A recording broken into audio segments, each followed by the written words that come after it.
Hi, my name is Sandra Galloway and I'm the candidate for clerk. I grew up in Glenorchy in the 60s and I've basically not moved far from where I was born this whole time. So I'm a Glenorchy girl. I went to Cosgrove High School, worked in the area. I've been married for 37 years. I have 2 daughters and a son, 4 beautiful grandsons and a lovely granddaughter.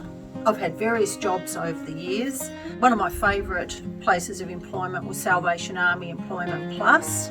Helping people find employment was just such a wonderful thing to do, seeing people's lives enriched and changed. So to find the situation that we're in now, where the government has placed these mandates upon people who decide they would like to have choice of what goes into their bodies, and people losing their livelihoods, their careers, their business, is just absolutely wrong.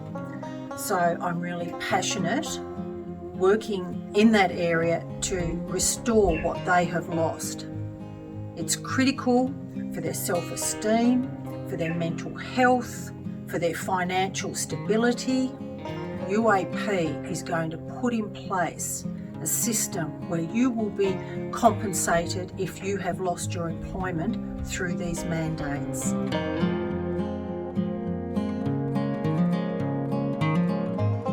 I worked at the public service for 17 years, and until COVID arrived, I just basically had retired. That was a nice feeling, being able to say enough's enough, this is my time now.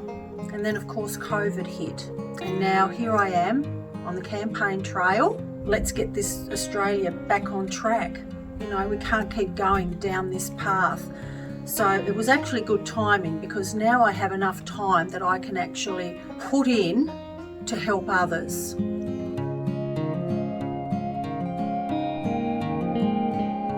I put myself forward for the United Australia Party because watching the news and seeing COVID numbers and seeing the repetitive, one-sided narrative day after day after day, the fear-mongering, it just rang a bell that said to me, this is not right, something's wrong.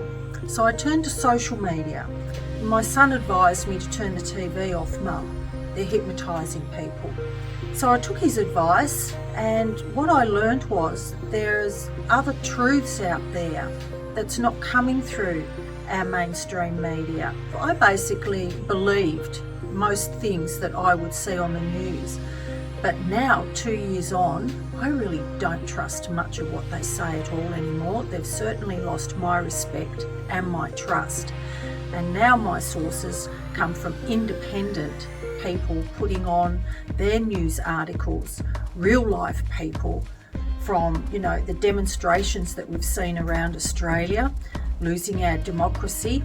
When I seen these things aren't right, what can I do about it? I'd retired, and my husband said, well, Sandra, you're complaining a lot about all of this. The only way that we can help is to start at the top.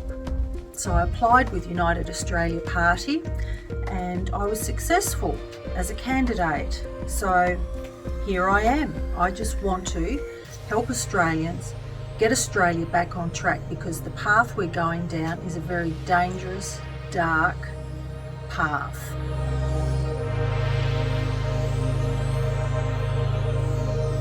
So having worked at the government for 17 years, the whole time I was there, I was taught transparency.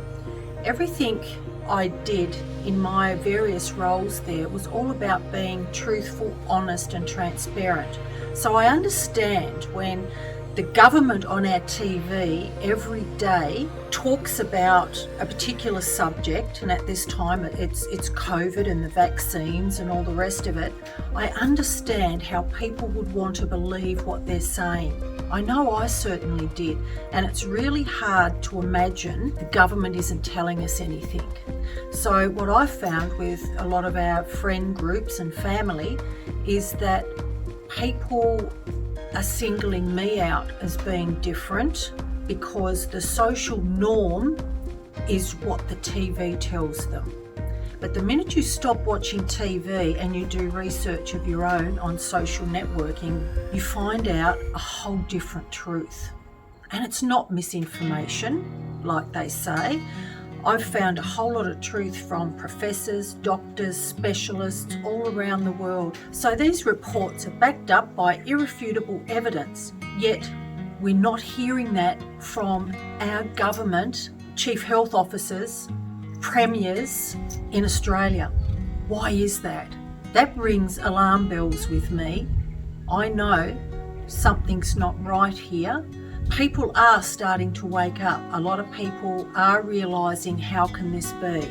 I mean, here we are now, 2 years down the track after the lockdowns, and particularly here in Tasmania, nobody was able to come into Tasmania for quite some time. When we opened up the borders, we only opened the borders up to people who had had 2 jabs of the vaccine, yet we had no COVID. And now we have thousands of COVID cases from double vaccinated people coming here. So surely what they're trying to promote with these vaccines and telling people who are not having the vaccines that you're an anti-vaxxer, putting them down, just doesn't make sense to me, because whether you've had it or not, you still can get COVID, pass COVID on, and unfortunately die of COVID, particularly if you're an elderly person and you have other sicknesses in your body.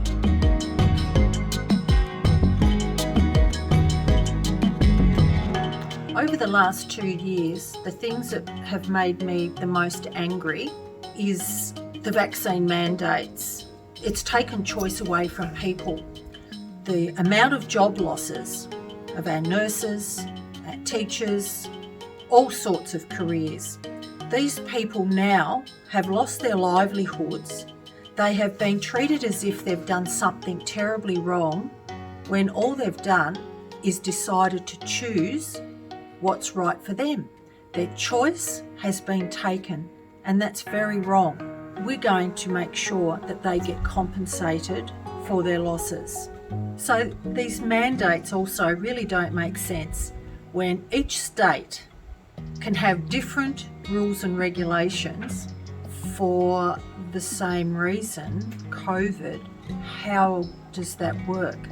I was denied access to being able to travel outside of Tasmania to return to my place of residence for almost 12 months. I could not see my family and they couldn't see me. Yet other states, there were different rules. There are rules all over the place. Trying to keep up with each state's specific set of guidelines, what you can and you can't do, is just absolutely wrong. Which brings me back to the next point, freedom. We, at the moment, do not have freedom. We have permissions. Our state premiers give us permission now on where we can go, what we can do, when you wear a mask, when you don't wear a mask. So it's not even about having a standardised set of rules across the states, which is so confusing for absolutely everybody. You know, I'm hearing stories where people on Gold Coast just cross the border to go out and have dinner. So it's just absolute crazy stuff. Yet if you're a person who's been double vaccinated and there's a booster coming up, which I believe they're pushing now for the 3rd booster, if you're not having that 3rd booster, then you're sort of treated like an unvaccinated person again. So I'm really not sure how that works either. But considering I think they've got about 6 actual shots lined up, I'm not sure how that's going to go down well with Australians now, because I think people feel like I've had my double shot, I've done my bit, they want me to have another one, and there's another one after that. I think people are going to say no. I hope people push back really fast, because we can't have the government in our lives at this amount of control, telling people what to put in their bodies.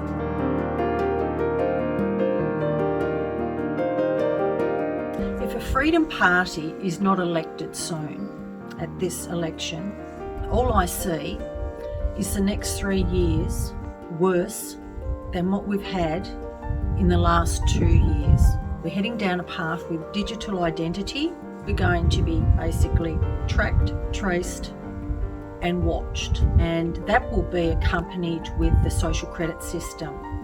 So for anybody who disagrees on a couple of the matters that, comes across our mainstream media, soon they'll be able to stop our money.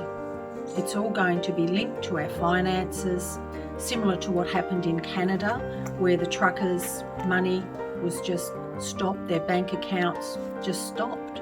What are you going to do when that happens? We've really got to get the message out there. We are really living in dangerous times. Once this starts, it won't turn back, and it's just going to be a big roller coaster of the government watching our every move, knowing every cent we spend, putting stops on our money, whatever suits them. I just don't like where this is heading, and the Liberal Party and the Labor Party are going down that track. So we really have got to get the message out there. Please just vote for these freedom parties, for me, because we really want to put a stop to this. The other problem there is a lot of people don't know about this. I haven't heard any Liberal or Labor person talk about their policies and the digital IDs that they're ready to introduce. Have you? Maybe you should ask those candidates before you vote for anybody. Ask them these hard questions. What are they going to do with the mandates? What are they going to do about this digital identity? How's that going to affect your freedom?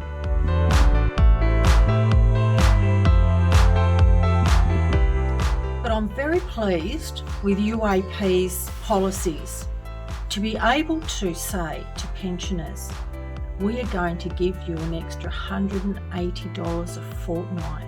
Wow! But will the pensioners hear this?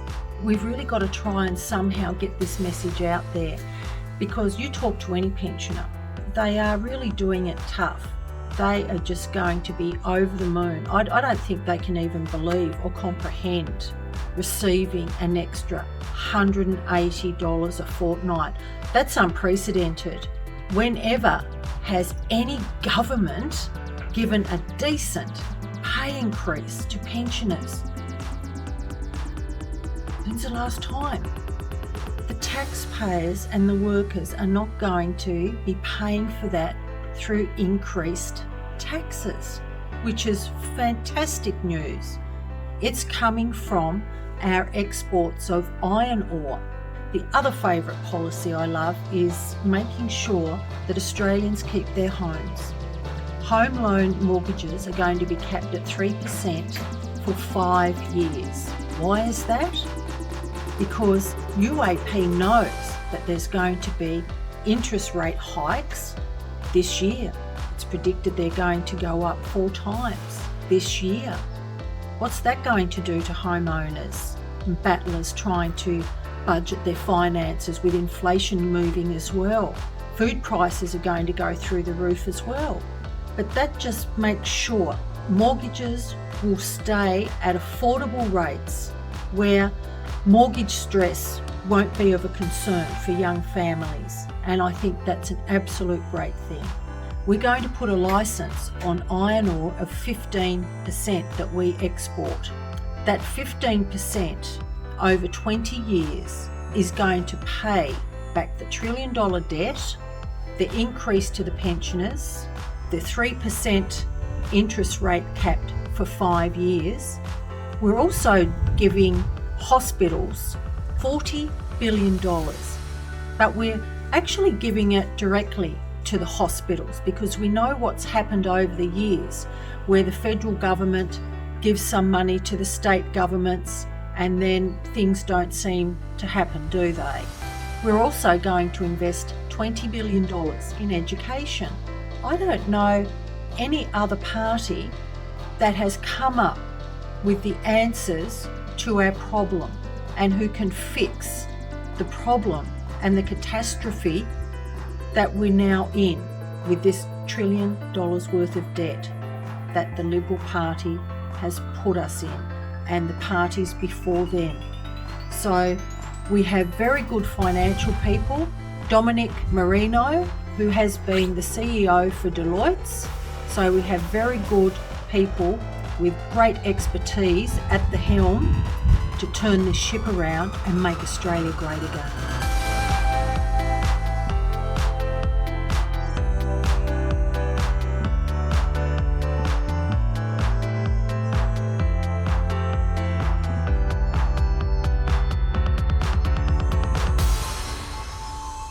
Authorised by Sandra Galloway for the United Australia Party, Gold Coast.